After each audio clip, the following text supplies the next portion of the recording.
Hey, hi everyone, my name is Sumit and I welcome you all to the Civils Club, right? So we are continuing with our Politica series, right? And let's begin with the next class, right? So just एक ही request है आप लोगों से, please kindly like the video, ठीक है? So that it helps me to know that you're consistently watching. चलिए, so let's begin. So last class में हम लोगों ने DPSP को almost end कर दिया था, right? I had also told you that इसमें एक जो question बनता है वो ये position बनता है that 42nd Constitution Amendment से कौन कौन से DPSP ऐड हुए थे. This is a very hot very favourite question of UPSC, ठीक है. एंड इसमें याद रखिएगा 39, 39A, 43A एंड 48A, ठीक है. तो ये चीज ध्यान रखिएगा, 1976 से जो ऐड हुए थे, ठीक है, वो ए वाले ऐड हुए थे, ठीक है. क्यों? क्योंकि वो एक क्वेश्चन पूछ लेगा 43B, ठीक है. Now this 43B was not added via the 42nd schedule, ठीक है. तो अब आपको मुझे बताना है 43B आर्टिकल भी एक डीपीएसपी है और आपको बताना है कि ये कौन से वाले जो है कॉन्स्टिट्यूशन अमेंडमेंट से ऐड हुआ था, ये आपको बताना है. देखिए यही फंसाएगा वो, ठीक है. 43B एंड आपका वो 3-4 दे देगा, ठीक है. तो remember 39A which says that it talks about you can से securing opportunities for healthy development of children, एक तो ये, ठीक है. फिर उसके बाद क्या है 39A, right, it talks about free legal aid to poor. 43A talks about participation of workers in the management of industries, ठीक है, right. And 48A talks about what? improve the environment, ठीक है, right. तो ये ध्यान रखिएगा, improve the environment, forest वगैरह इसके बारे में बात चलती है, ठीक है. तो आपको याद रखना है यहाँ पे, ठीक है, चाइल्ड, ठीक है, free legal aid to poor, ठीक है, राइट. एंड आपका वर्कर, ठीक है, एंड क्या है फॉरेस्ट. ये चार के लिए यहाँ पे आपको जो 1976 ने ऐड किए थे, ठीक है. तो ये चीज ध्यान रखिएगा, ठीक है. This is very very important, ठीक है. एंड देन उसके बाद क्या हुआ था 44th कॉन्स्टिट्यूशन अमेंडमेंट ने, ठीक है, 1978 में क्या किया था? It inserted a section 2 to article 38, ठीक है, right. And what did it do? ठीक है, what did it now state? It now stated that the state in particular shall strive to minimise the economic inequalities, ठीक है, right, in status facilities opportunities. तो ये ध्यान रखिएगा, अगर आपसे ये पूछा जाए कौन से कॉन्स्टिट्यूशन अमेंडमेंट से मिनिमाइज द इनइक्वालिटी आया था, तो that was 44th constitution amendment. And इसकी देखिए ट्रिक क्या है, इसकी ट्रिक बहुत सिंपल है, 4 - 4 इज 0, ठीक है, राइट. सो इनइक्वालिटी गेट्स मिनिमाइज्ड, ठीक है. तो 44th constitution amendment, right. They might also give you 42nd constitution amendment, but 4 - 2 is 2, ठीक है. तो क्या है दिस इज नॉट डन, ठीक है. तो ये चीज ध्यान रखिएगा, ठीक है. तो द आइडिया इज, ठीक है, द आइडिया इज कि 4 - 2, ठीक है, राइट, 4 - 2, ठीक है, यानी 42nd वाले से ये नहीं आया था, ठीक है. That had come from 44th constitution amendment, ठीक है. तो please remember this article number 38, ठीक है, राइट. एंड इसने कैसे मतलब सेक्शन 2 इंसर्ट किया था 44th ने, ठीक है. तो देखिए यही है जो क्वेश्चन बनते हैं, फाइन. जी I am trying to discuss जहां से मेजर मेजर क्वेश्चन आते हैं, ठीक. देन 86 कॉन्स्टिट्यूशन अमेंडमेंट याद रखिएगा, इसने भी एक डीपीएसपी को ऐड किया था, ठीक है. एंड बेसिकली ऐड किया इसने आर्टिकल 45, ठीक है, इसका जो सब्जेक्ट मैटर है उसको चेंज किया था, ठीक है. And basically right we know that 86 constitution amendment से राइट टू एजुकेशन आया था, ठीक है, राइट. तो यहाँ पे क्या किया था, यहाँ पे एक और डीपीएसपी को ऐड किया गया था कि अब स्टेट क्या करेगा, स्टेट विल इंश्योर की मतलब एजुकेशन हो, बट किसकी, 0 से 6 ईयर्स तक की, ठीक है, राइट. 0 से 6 ईयर्स तक की एजुकेशन की रिस्पॉन्सिबिलिटी को डीपीएसपी में डाला था, ठीक है. 6 से 14 ईयर्स तक की में क्या था, it became a fundamental right. तो ये ध्यान रखिएगा, ठीक है, right. Then 97 constitution amendment act 2011, it also talked about, ठीक है, वही वाली चीज तो मैंने आपसे देखी थी, ठीक है. अभी आपसे याद है मैंने एक क्वेश्चन पूछा था 43B, हाँ है ना. तो ये कौन से आया था, ये आया था आपका 97 कॉन्स्टिट्यूशन अमेंडमेंट से, ठीक है. 97 कॉन्स्टिट्यूशन अमेंडमेंट से इसको लाया गया था. And this was nothing but it was saying कि भैया state will help in the voluntary formation, ठीक है, the autonomous functioning, the democratic control of the cooperative society, ठीक है. तो रिमेंबर कोऑपरेटिव सोसाइटी के लिए 43B है. अब मैं ऐसे याद रखता हूँ 43BC, 43BC देखा, 43BC, हाँ है ना, ठीक है. रिमेंबर दिस 48A, 43A, ठीक है. तो 43A नहीं है, ठीक है. A is what, A is ML, ठीक है, ML मतलब management of industries, MI sorry, ठीक है, AMI, ठीक है, right. So 43 is management of industries, जबकि 43B क्या है, BC, ठीक है, 43 BC is what, 43 B is for cooperative society, ठीक है। तो ये छोटे छोटे से देखिए डिस्कशंस है, बट प्रीलिम्स में क्वेश्चन इसी से ही फंसता है कि कौन सा 42nd से आया, ठीक है, कौन सा 44th से आया। 44th की मैंने ट्रिक बता दी है, ठीक है, 4 - 4 0, यानी मिनिमाइज द इनइक्वालिटी, फाइन, ठीक है। देन उसके बाद क्या है, उसके बाद आपका आता है 86 वाले से, 86 से RTE आया, राइट टू एजुकेशन, तो यानी 0 से 6 को DPSP कर दिया, 6 से 14 को फंडामेंटल राइट कर दिया, ठीक है। एंड कौन सा आर्टिकल में, ये 45 से, ठीक है, राइट। देन उसके बाद क्या, 97 आया, 97 से 43B आया, B से आया मतलब C, 43BC, यानी BC मतलब कोऑपरेटिव सोसाइटी, ठीक है, याद हो गया, ठीक है। See the purpose of watching this lectures is not just to understand, ठीक है, राइट। द पर्पस जो है ना मेरे भाई, कि ये जहां नहीं जाना चाहिए, सीधे यहाँ जाना चाहिए, ठीक है, right, in your straight, in your heart, ठीक है, ताकि कल को जब आप MCQs वगैरह बना रहे हो, ठीक है, इट बिकम्स वेरी इजी, ठीक है, राइट। तो ये हमने क्या खत्म कर लिया, अपना DPSP को पूरा खत्म कर लिया। Let's now move to another important question, जहां से क्वेश्चन बनते हैं, ठीक है। और आजकल ये ना इवन इन मेंस में भी बहुत न्यूज में रहता है कि what is the conflict between fundamental rights and DPSP, ठीक है, ये देखिए क्वेश्चन बहुत ज्यादा बनता है। So we know that fundamental rights तो देखिए जस्टिसेबल है, बट DPSP नॉन जस्टिसेबल है, यानी you cannot go into the court of law saying कि सर हमारे DPSP को एनफोर्स करा दो, ठीक है। सो DPSP आर मॉरली बाइंडिंग। पहला क्वेश्चन इसमें बनता है, क्या ये कॉन्स्टिट्यूशन में लिखा है, तो yes, article number 37, just read this, वो ये क्लियर कट कहते हैं कि DPSPs आर मॉरली बाइंडिंग। इस पे एक क्वेश्चन पूछा गया है कि DPSP are what, are they a restrictions on you can say the legislature, are there legal restrictions on the legislature, ठीक है, राइट, ये पूछा गया है, ठीक है। Are there legal restrictions, are there legal restrictions on the executive, ठीक है। This was a question, if I am not wrong, 2017 में पूछा गया था। तो उसका आंसर है दोनों ही गलत है, लीगल नहीं है, ठीक है, बट मॉरल है, मॉरल मतलब they can not be enforced in the court of law, but fundamental rights are legal, fundamental rights are legal restriction है, ठीक है। The moment any executive order or any you can say legislature passes any XYZ law which is against the idea of the fundamental right, instantly that will be struck down by the court of the law, ठीक है, supreme court strike कर देगी, ठीक है। But DPSP को ऐसे नहीं किया जा सकता, ठीक है। तो हमेशा से क्या रहा है ना, DPSP एंड फंडामेंटल राइट्स के बीच में टसल रही है, ठीक है, राइट। तो कई बार सरकारों ने क्या करा, DPSP को इंप्लीमेंट करने की कोशिश करी, एंड जब इंप्लीमेंट करने की कोशिश करते थे तो क्या होता था ना, फंडामेंटल राइट बीच में आ जाता था। जैसे एक बेसिक आइडिया मैं आपको दूं, तो अभी हम लोगों ने देखा कि भैया स्टेट 38, ठीक है, एंड ऑल दीज आर्टिकल्स लेके आता है जो कहता है minimise the inequality, prevent the concentration of wealth, ये सब क्या है, आर्टिकल 39C, ठीक है, ये सब क्या है, ये सब देखिए it is a part of DPSP, fine. Now if this is a part of DPSP and if state wants to implement this, तो ये फंडामेंटल राइट से टकरा जाएंगे। जैसे prevent the concentration of wealth का एक मैं ये सिंपल कह सकता हूं कि जिन पे लोगों पे ज्यादा प्रॉपर्टी है उसे छीन लो एंड लेके सब में बांट दो, तो आप DPSP को इम्प्लीमेंट करोगे। But we know right to property back then was a fundamental right. लो पहुंच गए कोर्ट में पहुंच गए लोग कि सर हमारा फंडामेंटल राइट वायलेट हो रहा है, हमारी स्टेट प्रॉपर्टी छीन रहा है। So what the central idea is कि time and again DPSP and fundamental right में ना हमेशा से टसल रहा है, हमेशा से कॉन्फ्लिक्ट रहा है, ठीक है, राइट। एंड इसके लिए ना वेरियस सुप्रीम कोर्ट जजमेंट्स आए हैं, ठीक है, which started off from Champak Dorairajan and ended at Minerva विल केस। और ये सभी हमें पढ़ना है, इन सब में इंडिविजुअली क्वेश्चंस बनते हैं, ठीक है, इन सब में इंडिविजुअली क्वेश्चंस बनते हैं प्रीलिम्स में, ठीक है।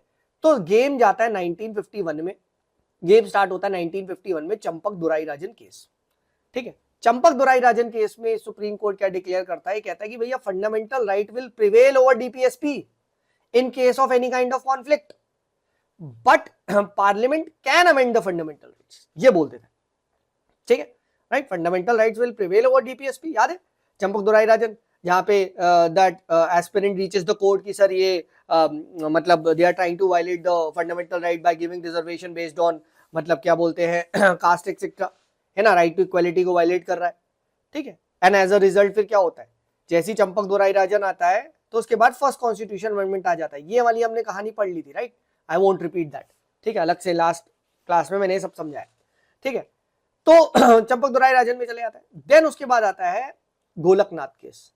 अब गोलकनाथ केस में क्या है, गोलकनाथ केस में भी सुप्रीम कोर्ट यही बोलता है क्या कि भैया fundamental rights are supreme to the DPSP, but parliament cannot abridge fundamental rights to implement the DPSP, ठीक है। इन द सेंस गोलकनाथ में यह कह दिया जाता है कि fundamental rights are what, they are sacrosanct, means कि भैया फंडामेंटल राइट सेक्रेड है, that can not be abridge, इसे कुछ भी चेंज कैंसिल नहीं किया जा सकता टू इंप्लीमेंट द डीपीएसपी, ठीक है। तो फर्स्ट अमेंडमेंट हुआ, उसके बाद आया क्या, चंपक दुराई राजन केस के बाद आया गोलकनाथ केस। अब ऑब्वियस सी बात है, गोलकनाथ केस ने, ठीक है, 1967 के पार्लियामेंट से power to snatch the fundamental rights को छीन लिया, तो पार्लियामेंट हैड टू रिएक्ट, तो पार्लियामेंट ले आ गई 24th कॉन्स्टिट्यूशन अमेंडमेंट एक्ट, ठीक है, ये 1971 में आता है। एंड पार्लियामेंट कहती है no sir, we have full right to take away any fundamental right, ठीक है, राइट, ये आता है 24th कॉन्स्टिट्यूशन अमेंडमेंट एक्ट से, ठीक है। तो देखो सीधा ही पूछा जा सकता है, parliament can abridge fundamental right bye constitution amendment act, ये कौन से एक्ट से बोला गया था, कौन से कॉन्स्टिट्यूशन अमेंडमेंट से बोला गया था, तो पता होना चाहिए 24वां, ठीक है।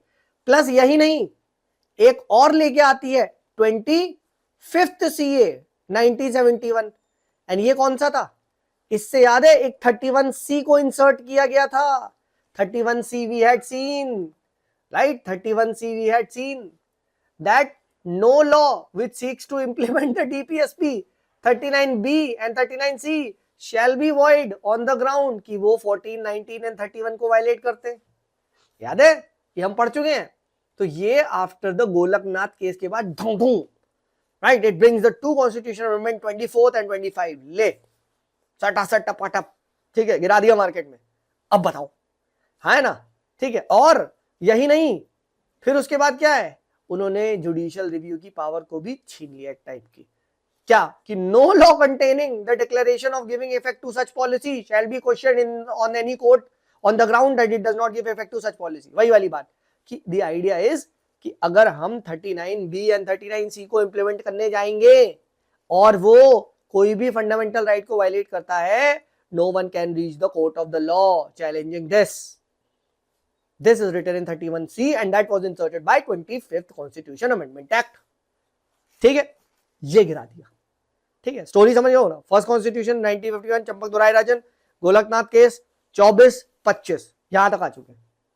अब मैटर आगे जाता है, चंपक गोला केशव नंदा भारती केस 1973, इसमें यह डिक्लेयर कर दिया जाता है कि सर देखो जुडिशियल रिव्यू तो basic feature of the constitution है, बेसिक स्ट्रक्चर डॉक्ट्राइन आ जाता है, एंड पॉइंट बी जो तुमने 25th कॉन्स्टिट्यूशन अमेंडमेंट बोला था, ठीक है, याद है 25th अभी तो देखा है पीछे, पॉइंट बी ये वाला कि no law will be question in the court of law वगैरह, this was a kind of taking away the judicial review that stands null and void. But A वाला पॉइंट सर, ए वाला क्या हुआ, allowed है, allowed है, यानी supreme court said that parliament if they want to implement article 39B and C, 39B and C, they can, and अगर ये fundamental right 14, 19 को वायलेट करते हैं, 31 को वायलेट करते हैं, हम कुछ नहीं बोलेंगे। डन डन, पार्लियामेंट खुश हो गया यार, इस सुप्रीम कोर्ट ने हमारी बात मान ली यार, झुक गया यार, ठीक है। पार्लियामेंट ने सोचा मौके पे चौका है, इंदिरा गांधी जी ने 42nd constitution amendment act market में गिराया एंड फट से बोल दिया कि सर जब 39BC इंप्लीमेंट करने दे रहे हो तो सबको करने दो, तो सबको करने दो, ठीक है, सारे डीपीएसपी को करने दो। एंड उन्होंने मार्केट में गिरा दिया क्या कि now parliament can implement all DPSP and if they violate 1419 it will not be questioned in the court of law। कर दिया, ठीक है, राइट। देन क्या हुआ, comes the idea, कहां गया वो, Minerva Mill case. then comes what, then comes the Minerva Mill case 1980, ठीक है, which says this is cheating, ये अलाउड नहीं है, ये अलाउड नहीं है। 39B and C तक ही रुको, यू कैनॉट डू दिस, ठीक है, right. So it struck down the point B of 25th Constitution Amendment Act which tried to include all DPSP, ठीक है। And in Minerva Mill case it said क्या कि fundamental rights and DPSP के balanced पे, bedrock पे, balance पे constitution बना है। यू कैनॉट डू दिस कि डीपीएसपी को इंप्लीमेंट कर रहे हो तो फंडामेंटल राइट्स को दबा रहे हो, नहीं, ना ही फंडामेंटल राइट्स को इंप्लीमेंट कर रहे हो तो डीपीएसपी को दबा रहे हो, ठीक है, राइट। तो ये चीज क्या है ये चीज आप यहां पे समझो, ठीक है, right. And as a result अब मिनर्वाविल केस में ये बोल दिया गया कि sir the constitution is founded on the bedrock of a balance between fundamental rights and DPSP. तो ये चीज ध्यान रखना, ठीक है, मिनर्वाविल केस 1980 एंड ऐसे यहाँ पे एंड होता है। तो 4 केस की यहाँ पे ट्रिक क्या है जो मैंने याद रखी है, क्या, चंपक गोला, याद रखना, चंपक गोला, ठीक है, केशव मोला, ठीक है, मोला। अब ये सब क्या है, कुछ नहीं, Champak Durai Rajan, we all know. उसके बाद क्या हुआ, first constitution amendment. Then Golaknath case में क्या बोला गया, fundamental rights can be amended, ठीक है, राइट। सॉरी, चंपक दुराई राजन में क्या बोला, fundamental rights are superior to DPSP, ठीक है, right, but they can be implemented, amended, ठीक है। गोलकनाथ में बोला नहीं, fundamental rights are sacrosanct, they can't be amended. उसके बाद क्या आया, 24th एंड 25th, ठीक है। देन आया केशवानंदा भारती केस, ठीक है। देन उसके बाद क्या आया, केशवानंदा भारती केस के बाद आपका मिनर्वाविल केस, 25th कॉन्स्टिट्यूशन अमेंडमेंट, दोबारा बी सब क्लॉज को एक्सटेंड किया गया 239BC से आगे, एंड मिनर्वाविल केस में इसको स्ट्राइक डाउन कर दिया गया, ठीक है। 25th से क्या बोला गया, ये बोला गया कि नहीं, parliament can abridge the fundamental rights to implement DPSP and that can not be challenge in the court of law, ठीक है। केशवानंदा भारती केस में ऑलमोस्ट इसको एक्सेप्ट कर लिया गया, बट एक बेसिक स्ट्रक्चर डॉक्ट्राइन दिया गया, ठीक है, जिसमें judicial review is an important component of this, ठीक है। एंड देन उसके बाद क्या है, मिनर्वाविल केस आया जिसमें ये चीज बोली गई कि बैलेंस बना के चलने की जरूरत है, and that is how things begin, ठीक। देन एक और ध्यान रखना, ठीक है, उसके बाद 1978 right to property was abolished by the 44th constitution amendment act, and ये आता है मोरारजी देसाई की गवर्नमेंट में। तो रिमेंबर दिस, ठीक है। एक बार ये भी पूछा जा चुका है कि कौन सी सरकार ने, कौन सी गवर्नमेंट ने, was it a Congress government that took away the fundamental right to property? No, ठीक है, ये जनता गवर्नमेंट थी which was led by Morarji Desai, ठीक है। उन्होंने क्या करा, उन्होंने ये जो डिसीजन है, ठीक है, इसको यहाँ पे लिया गया, ठीक है। सो that is what is the story of the fundamental rights DPSP का कॉन्फ्लिक्ट। मैंने बहुत अच्छे से अपने बिल्कुल बेस्ट तरीके से समझाने की कोशिश करी है। एक बार आप जाए, अब आप लक्ष्मीकांत से पढ़े, आपको समझ में आएगा, right. On this note, let us take away this question. इससे कुछ क्वेश्चन से स्टार्ट करते हैं। The concept of right to service, ठीक है, the concept of right to service, ये कहाँ ओरिजिनेट हुआ, ठीक है। तो remember this right to service started off with from Great Britain, ठीक है। और ये सिटीजन चार्टर वगैरह का जो आइडिया है, ठीक है, ये सब इसी को ही क्या बोलते हैं, अपहेल्ड करता है। So right to service, citizen charter, all this came from Britain, ठीक है, रिमेंबर दिस। देन एक और IAS प्री 2020 पूछा गया है, ठीक है, with reference to the provision contained in part 4 of the constitution, ठीक है, विच इज करेक्ट। पार्ट 4 क्या है, part 3 is fundamental rights, part 4 is DPSP, right. So let's read, they shall be enforceable by the court, तो अभी तो बोला नहीं, they are not enforceable, है ना। They shall not be enforceable, 2 is right, ठीक है, तो ये काट दो, 2 ऑटोमेटिकली राइट है। and the principles laid down by this part of the state influence the policy of making of state. Yes, they are a moral guidelines, है ना, influence करते हैं. तो this is to an extent true, right? तो second and third, the answer is D. ठीक है, ये हम लोगों ने यहाँ पे डिस्कस कर लिया. नेक्स्ट, कुछ देखे डायरेक्टिव्स क्या है, इन पे भी क्वेश्चन आता रहता है, but they are outside part 4. जैसे ये आपको पता होना चाहिए आर्टिकल 335, ठीक है, जो कि पार्ट आपका 16 में आता है, which says the claims of SC ST to service. ठीक है, देखो ये पार्ट इंपॉर्टेंट है, ठीक है, ये पार्ट इंपॉर्टेंट है, राइट. तो 16, राइट, तो remember is for the claims of SC ST to the services. ठीक, देन आर्टिकल 350A, ठीक है, विच इज व्हाट 17. ठीक है, तो आर्टिकल 17 क्या कहता है, मदर टंग में. तो 358A, 358A AML क्या है, मदर लैंग्वेज, याद रखना. ठीक है, राइट. देन उसके बाद क्या है 351 विच इज 15, 16, 17. ठीक है, again development of Hindi language की बात करता है आर्टिकल 351. तो याद रखना, मैं कैसे याद रखता हूं, आर्टिकल 351. तो फर्स्ट नंबर पे इंडिया में कौन सी लैंग्वेज बोली जाती है सर, हिंदी, राइट. पॉपुलेशन सबसे ज्यादा उसी की है, तो हिंदी बोल दो. 351, तो कंफ्यूज नहीं हो गए 350, 350A, ठीक है, एंड 351 में, क्योंकि 1 है तो सर लैंग्वेज है, सिंपल, फर्स्ट नंबर पे हिंदी है, तो it is for the development of Hindi language, है ना. Then also remember these all are what, these are also non justiciable in nature. You cannot be court take in the court of law. ठीक है, तो ये चीज यहाँ पे ध्यान रखना इंपॉर्टेंट है. 335, 350A एंड 351. ठीक है, एंड मोस्टली याद रखना यहाँ पे जो क्वेश्चन अब जो पूछा जा रहा है, यू ऑल नो, ठीक है, is with respect to these parts वाला थिंग. ये पार्ट्स वाले पे स्पेशली ध्यान रखना आप. ठीक है, राइट. तो this is very very important.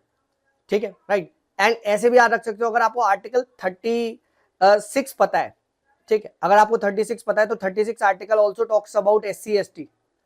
तो 6 यानी यहाँ पे भी क्या है, ठीक, यहाँ पे भी अगर आप देखोगे 16th पार्ट है, 16th पार्ट है ना. तो ये चीज भी याद रखना, 16th part is also important. ठीक है, तो ये भी इसी की बात करता है, claims of SC ST to service. तो देखो एक आर्टिकल याद करवा दिया आपको मैंने, एक पार्ट याद करवा दिया, है ना. ठीक है, इधर. Then let's take up another question which says that under the Indian constitution concentration of wealth violates what. ठीक है, अब ऑब्वियस ही बात है, कंसंट्रेशन ऑफ वेल्थ की बात कर रहा है, so we know this is a DPSP, है ना. तो दिस डायलेट्स अ DPSP. ठीक है, 21 में पूछा गया था. बट देखिए now UPSC has increase the level.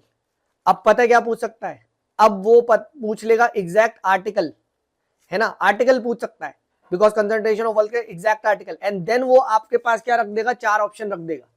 ठीक है, तो यहाँ पे आपको इंपॉर्टेंट ये नहीं है, कि DPSP हमको याद हो गए, हमको नहीं याद हो गए, ना, आपको यहाँ पे ये जो आर्टिकल है, because it has asked concentration of wealth, पता होना चाहिए.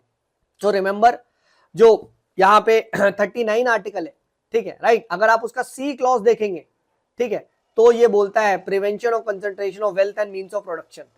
तो मैं कैसे याद रखता हूं, article 39 C for concentration of wealth, C for E.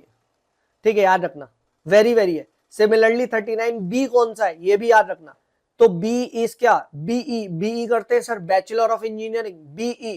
39BE मतलब sir equitable distribution of wealth, है ना. Equitable distribution of material resources कौन सा आर्टिकल है, 39B या 39C.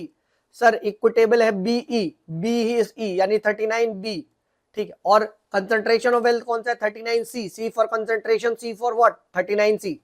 देखा, याद हो गया. तो अब ना वो DPSP के आर्टिकल्स पूछ रहे. Remember this, equal pay for equal work, क्या है ये, 39D. देखो equal pay for equal work, ये भी पूछा जा सकता है ना. तो ये आपको याद रखना है. Opportunity for healthy development of children किससे आया था सर, चिल्ड्रन वाला 40 सेकेंड से आया था. यस, ठीक है, right. Please remember this, to promote equal justice and free legal aid to poor. Sir ये भी क्या हुआ था, पुअर वाला, ये भी 40 सेकेंड से आया था. Yes, right sir. 41A भी उससे आया था, worker AMI management of industries. Yes, है ना. और सर वो 48A फॉरेस्ट वाला, वो भी 40 सेकेंड से आया था. Yes sir. Minimise the inequality, वो भी 40 सेकेंड से आया था. नहीं, मिनिमाइज द इनइक्वालिटी, 4 - 4 इज 0, वो 44 से आया था, है ना. ठीक है, देखो ऐसे याद करोगे, ऐसे रटोगे, तो मैं बता रहा हूँ प्रीलिम्स यूं निकलेगा, यूं, वहां बच्चे कंफ्यूज होंगे और आप बिल्कुल सही गोला भरोगे। प्रीलिम्स में ऑप्शन आपके सामने है, you just need to fill the right गोला। आए ना, तो ये सब याद करो। 47 दारू बंद, आए ना, raise the level of nutrition standards of living of people, आए ना। 43A वही वाली बात, secure the participation of worker in management of industry, ठीक है। 43 लिविंग वेज की बात करता है, ठीक है, तो 43 पता होना चाहिए। आए ना। 42 just and humane condition of work, maternity relief, ये पता होना चाहिए, ठीक है। सीधा सवाल डाल देगा, सीधा सवाल, सीधा आर्टिकल पूछ लेगा, right. Now UPSC has this habit, so don't think अरे यार यूपीएससी तो आर्टिकल नहीं पूछ रहा है ना, अब वो ये पूछ रहे हैं, ठीक है। तो प्लीज इसको क्या है, इसको अब ध्यान से रखिए, ठीक है। तो with this we end the final concluding chapter of the directive principles of state policy, and next now what we will be beginning of, ठीक है, from the next class is the fundamental duties. Next class में पूरी की पूरी fundamental duty समाप्त हो जाएगी, उसके बाद हम लोग क्या है अमेंडमेंट्स को करेंगे, ठीक है। And every day at 12 PM classes आएंगी। बस एक ही रिक्वेस्ट है यार, ठीक है, आई फील इतना तो डिजर्व करते ही हैं यार, because we are taking this classes, ठीक है। तो प्लीज एटलीस्ट आप इसे लाइक जरूर करें, ठीक है, राइट। लाइक ही फिर वही 10-15 लोग करते तो मैं लगता है यार क्या ही वो करूँ ना, right, because see it is very, मतलब समझो मेरे पास बहुत क्लासेस हैं यार लेने को, समझो, ठीक है, राइट। एंड उसके बाद भी मैं ये कर रहा हूँ, ठीक है, राइट। तो ये मेरे लिए भी एक बहुत बड़ा चैलेंज है यार, ठीक है। So I hope you appreciate this, ठीक है। चलिए, this is me Sumit signing off, bye bye.